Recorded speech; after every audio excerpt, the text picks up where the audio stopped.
নমস্কার, আপনাদের সবাইকে স্বাগত জানাই আজ 14ই জুলাইয়ের আবহাওয়ার সর্বশেষ আপডেটে। আশা করছি আপনারা সবাই ভালো আছেন। আজকের এই বিস্তারিত প্রতিবেদনে আমরা পশ্চিমবঙ্গের বিভিন্ন জেলার সম্ভাব্য আবহাওয়ার খবর, কোথায় কোথায় বৃষ্টির সম্ভাবনা রয়েছে, কোথায় বজ্র বিদ্যুৎ সহ ভারী বৃষ্টি হতে পারে, কোথায় দমকা হাওয়া বইতে পারে, কৃষকদের জন্য কি কি পরামর্শ রয়েছে, যাতায়াতের ক্ষেত্রে কি কি সতর্কতা নেওয়া উচিত এবং আগামী 24 থেকে 48 ঘন্টায় আবহাওয়ার সম্ভাব্য পরিবর্তন সম্পর্কে বিস্তারিত আলোচনা করব। তাই শেষ পর্যন্ত আমাদের সঙ্গেই থাকুন। বর্তমানে বর্ষাকাল পশ্চিমবঙ্গের ওপর সম্পূর্ণ সক্রিয় রয়েছে। বঙ্গোপসাগর থেকে ক্রমাগত জলীয় বাষ্প রাজ্যের দিকে প্রবেশ করেছে। এর ফলে দক্ষিণবঙ্গ এবং উত্তরবঙ্গের অধিকাংশ জেলায় আকাশ আংশিক থেকে সম্পূর্ণ মেঘলা থাকতে পারে। দিনের শুরুতে কোথাও কোথাও হালকা থেকে রোদের দেখা মিললেও সেই পরিস্থিতি দীর্ঘ সময় থাকবে না। দুপুরের পর থেকেই আকাশের মেঘের পরিমাণ বাড়তে শুরু করবে এবং বিকেল থেকে সন্ধ্যার মধ্যে বজ্র বিদ্যুৎ সহ বৃষ্টির সম্ভাবনা তৈরি হবে।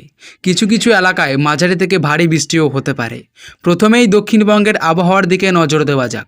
কলকাতা, হাওড়া, হুগলি, উত্তর 24 পরগনা, দক্ষিণ 24 পরগনা, নদিয়া, মুর্শিদাবাদ, পূর্ব বর্ধমান, পশ্চিম বর্ধমান, বীরভূম, পূর্ব মেদিনীপুর, পশ্চিম মেদিনীপুর, ঝাড়গ্রাম, বাঁকুড়া এবং পুরুলিয়া জেলার বিভিন্ন এলাকায় আজ দিনের বিভিন্ন সময়ে বৃষ্টির সম্ভাবনা রয়েছে। দুপুরের পর আকাশ আরও মেঘলা হয়ে উঠবে এবং বিকেল থেকে বজ্র বিদ্যুৎ সহ হালকা থেকে মাঝারি বৃষ্টি শুরু হতে পারে। কোথাও কোথাও অল্প সময়ের জন্য ভারী বর্ষণও হতে পারে। সেই সঙ্গে ঘন্টায় 30 থেকে 50 কিলোমিটার বেগে দমকা হাওয়া বইতে পারে। কলকাতা ও তার পার্শ্ববর্তী এলাকায় সকালে গরম এবং ভ্যাপসা আবহাওয়া অনুভূত হলেও দুপুরের পর থেকে মেঘ জমতে শুরু করবে। বিকেলের দিকে বৃষ্টি নামার সম্ভাবনা রয়েছে। অফিস থেকে ফেরার সময় অনেকেই বৃষ্টির মুখে পড়তে পারেন, তাই বাড়ি থেকে বের হওয়ার আগে অবশ্যই ছাতা বা রেইনকোট সঙ্গে রাখুন। এবার উত্তরবঙ্গের আবহাওয়ার দিকে নজর দেওয়া যাক।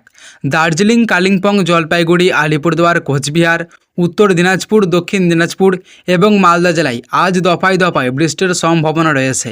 পাহাড়ি এলাকায় মাঝারি থেকে ভারী বৃষ্টিপাত হতে পারে। এর ফলে পাহাড়ের রাস্তায় দৃশ্যমানতা কমে যেতে পারে এবং কিছু এলাকায় ছোটোখাটো ধসের আশঙ্কাও উড়িয়ে দেওয়া যাচ্ছে না। তাই পাহাড়ে যাতায়াতকারীদের অতিরিক্ত সতর্ক থাকার পরামর্শ দেওয়া হয়েছে। আজ দিনের সর্বোচ্চ তাপমাত্রায় খুব বেশি পরিবর্তন না হলেও বাতাসে আর্দ্রতার পরিমাণ বেশি থাকায় গরম ও অস্বস্তিকর অনুভূত হতে পারে। দুপুর পর্যন্ত রোদের দেখা মিললেও বিকেলের দিকে আবহাওয়া দ্রুত বদলে যাবে। বৃষ্টির পরে তাপমাত্রা কিছুটা কমে যেতে পারে এবং রাতের দিকে আবহাওয়া অনেকটাই আরামদায়ক হয়ে উঠবে। যারা কৃষিকাজের সঙ্গে যুক্ত রয়েছেন তাদের জন্য আজকের আবহাওয়া অত্যন্ত গুরুত্বপূর্ণ। বজ্রপাতের সময় কখনোই খোলা মাঠে কাজ করবেন না। ধান, পাট, সবজি এবং অন্যান্য ফসলের জমিতে অতিরিক্ত জল জমে থাকলে দ্রুত নিষ্কাশনের ব্যবস্থা করুন। গবাদি পশুকে নিরাপদ স্থানে রাখুন এবং ঝড় বৃষ্টির সময় খোলা মাঠে ছেড়ে দেবেন না। মৎস্যজীবীদের জন্য সতর্কতা রয়েছে। নদী বা সমুদ্রে যাওয়ার আগে স্থানীয় প্রশাসনের নির্দেশ মেনে চলুন। আবহাওয়ার দ্রুত পরিবর্তনের কারণে নদী ও সমুদ্রে দমকা হাওয়ার সৃষ্টি হতে পারে, তাই কোনো ধরনের ঝুঁকি না নেওয়াই ভালো।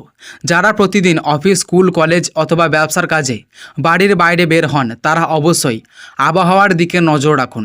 ছাতা, রেনকোট এবং প্রয়োজনীয় সামগ্রিক সঙ্গে রাখুন। মোটরবাইক চালকদের পিচ্ছিল রাস্তায় ধীর গতিতে গাড়ি চালানোর অনুরোধ করা হয়েছে। 4 চাকা গাড়ি চালানোর সময় নিরাপদ দূরত্ব বজায় রাখুন। বজ্রপাতের সময় বড় গাছের নিচে দাঁড়াবেন না। বিদ্যুতের খুঁটি, ট্রান্সফরমার বা ছেঁড়া বিদ্যুতের তারের কাছাকাছি যাবেন না। খোলা মাঠ, নদীর পাড় বা উঁচু জায়গায় অবস্থান করা থেকেও বিরত থাকুন। বাড়িতে থাকলে অপ্রয়োজনীয় বিদ্যুৎ যন্ত্রপাতি ব্যবহার কম করুন।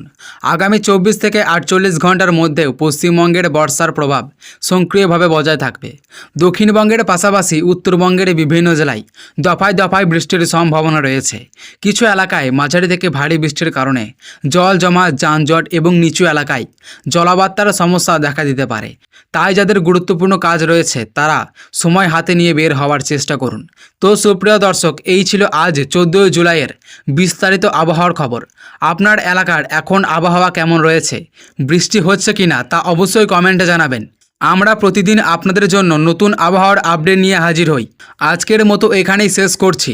সবাই ভালো থাকুন, সুস্থ থাকুন, নিরাপদে থাকুন, বর্ষাকালে সতর্ক থাকুন এবং নিয়মিত আবহাওয়ার আপডেট দেখে তবেই দিনের পরিকল্পনা করুন। ধন্যবাদ। আবারও দেখা হবে পরবর্তী আবহাওয়ার আপডেটে।